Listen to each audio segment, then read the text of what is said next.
luto, a dor da perda, esteve próximo de milhões de brasileiros. As vacinas amenizaram, mas o risco ainda existe.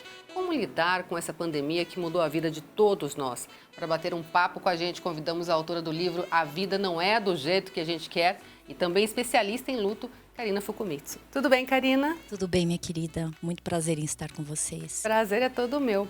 Karina, a gente sabe que quem não perdeu alguém muito próximo. Alguém da família, né? Perdeu alguém muito próximo. E fica aquela dor e tem um medo. E é uma coisa que vai corroendo muita gente que às vezes não consegue lidar muito bem com essa situação. A gente sabe que a terapia é um braço direito nisso tudo. Mas como é que a gente pode olhar esse caminho para ir melhorando a situação, entendendo melhor essa perda, esse luto? O luto já é uma resposta para toda situação de partida, de morte concreta e morte simbólica.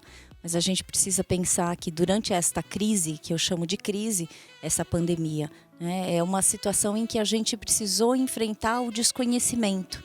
E o desconhecimento, inclusive, da morte, da partida de alguns que a gente estava lado a lado, de um dia para o outro, né, eles partiram. Isso quer dizer que a grande resposta, e é o que eu normalmente falo, que no processo de luto a gente não usa maquiagem. A gente se encara nosso sofrimento, a nossa dor e o nunca mais.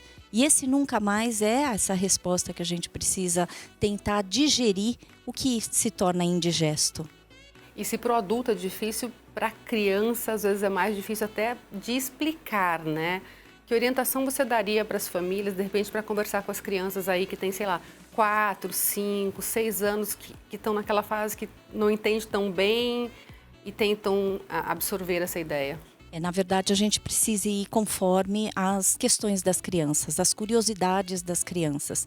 Nem falar muito, nem falar pouco, mas ir de acordo com as dúvidas delas. Onde que você acha que papai está, de repente, né? Se uma criança pergunta e você fala onde você imagina que ele esteja, né? E você pode falar e evitar a ideia de que ele está no céu, ele descansou, né? Ele está dormindo, ele estava doente e depois logo ele sumiu. Porque uma das coisas que a gente precisa trazer é orientação e informação. O papai morreu em virtude do Covid e assim, o que você acha que aconteceu com ele? Você acha que a gente pode fazer alguma coisa para a gente se lembrar dele, para a gente dignificar essa vida, para a gente honrar o papai, para a gente matar a saudade dele, né? Então a gente vai fazer alguns rituais e vai fazer com a criança, né, formas de enfrentamento. Quer dizer, na verdade, quando eu falo enfrentamento, a gente não enfrenta um luto, mas a gente responde a essa situação que se torna difícil, que se torna árdua para a gente. E as pessoas falam sobre o tempo do luto, né? Existem algumas pesquisas, mas cada pessoa reage de um jeito, né? Não dá para cobrar da pessoa uma resposta diferente. Né? E eu acho que é muito cruel se a gente começar a colocar um tempo correto, um tempo, né, esperado para o processo de luto. Porque, como você falou, cada um se enluta à sua maneira. Cada um responde a situações de adversidade de maneiras diferentes. Então, assim, quando eu falo que é cruel, né, porque se a gente estipula, né, que o luto passa em um ano, é que normalmente as pessoas falam que é o primeiro Natal, primeiro aniversário, primeiro tudo, né? Mas isso não quer dizer que o luto finalize, até porque, como é resposta, a gente vai mantendo com o sofrimento pelo luto, a gente vai mantendo inclusive a história viva dentro da gente. Então a gente vai descobrindo maneiras de lidar com o nunca mais. Nas situações difíceis da vida, normalmente a gente fala de aceitação, de aceitar, de ser resiliente. No luto, como isso funciona? Hoje em dia, eu aprendi com uma amiga queridíssima, que é a Tereza Vera Gouveia, que hoje em dia a gente não fala mais de aceitação, a gente fala de adequação, adaptação. Né? Então, o que eu considero importante a gente conversar sobre isso, porque todas as vezes que eu falava da aceitação, né, os meus enlutados falavam, como é que eu vou aceitar uma morte desse tipo? É inaceitável. Eu falava, então, você não precisa concordar, porque é diferente, né? Mas aceitar o fato que a morte chegou, né, até você, isso é uma condição. né? E aí, então, esse termo adaptação, adequação em relação à nova realidade, eu acho que é interessante da gente pensar, porque a gente tem que se adaptar ao nunca mais, às saudades, a tentar trazer viva a pessoa que está morta, né? Então, assim, como é que a gente vai honrar esta vivência, essa experiência? E eu tenho o costume de falar que morte nenhuma tira da gente a vivência que nós tivemos, né? E isso é uma garantia, né, para toda história, para tudo aquilo que você viveu com a pessoa que partiu. E a gente pode dizer que devagarinho a pessoa conseguindo se fortalecer, ela pode já ir também buscando essa retomada da própria vida, porque muitas vezes a pessoa se sente assim meio, como é que eu vou viver, como é que eu vou ser feliz se a pessoa morreu, né? Como se ela devesse algo, né, para a pessoa que se foi. Isso é muito comum a gente ouvir os enlutados falando. Como é que eu posso continuar a minha vida apesar da morte desta pessoa, né?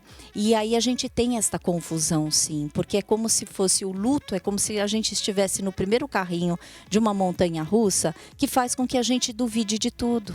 O solo fica fragmentado, o solo fica cindido e óbvio que a gente vai lidar com várias dúvidas que elas não vão ser apaziguadas de imediato, mas elas vão ser, né, respondidas aos poucos, desde que a gente também se dê um tempo.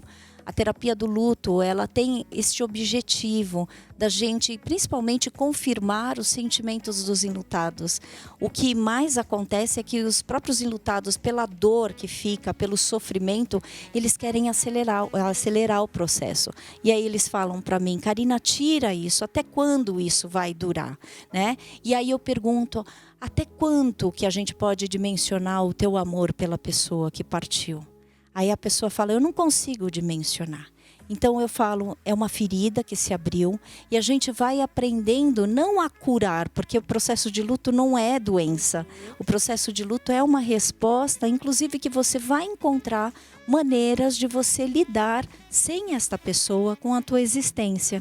Então a gente vai aos poucos, né, com muito cuidado e com muita generosidade e compaixão, a gente vai aos poucos cuidando desta ferida que foi aberta e que fez com que você duvidasse que você continuaria a tua vida. É bem interessante e muito trabalhoso também, né? Agora, você tem um livro que se chama A Vida Não É Do Jeito Que a Gente Quer, e a pandemia mostrou muito isso pra gente, né?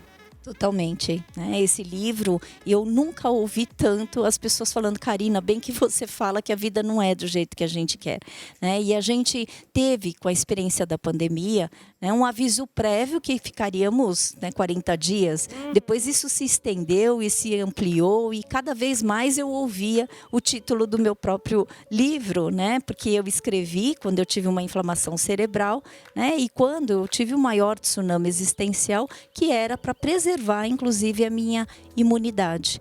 E interessante porque eu entendi que eu sobrevivi a toda essa situação de tsunami existencial da inflamação cerebral, né, para eu conseguir ter um certo fortalecimento para tentar fazer a travessia com outras pessoas que também precisaram lidar com a preservação da imunidade, né, precisaram se cuidar. Precisaram se haver com as próprias mazelas existenciais, as dificuldades, precisaram lidar com conflitos e mais do que tudo, né? Precisaram resgatar a esperança. Então, mais do que tudo, o que eu aprendi quando a vida não se torna do jeito que a gente espera ou que a gente quer, né, é que a gente busca, e a gente buscou, porque se estamos vivos, apesar de todo esse tempo, né, é porque a gente acreditou e a gente conseguiu driblar o ceticismo, a dúvida, né, a insegurança. Quem de nós não ficou inseguro, né, com o desconhecimento, e a gente se inovou. Essa é a benesse de toda crise, né? Porque crise, no ideograma japonês, também significa oportunidade. E cá entre nós, todos nós, quando a vida não é do jeito que a gente quer, a gente encontrou e encontra maneiras da gente continuar, apesar das nossas dúvidas. É que a gente se subestima. Com certeza.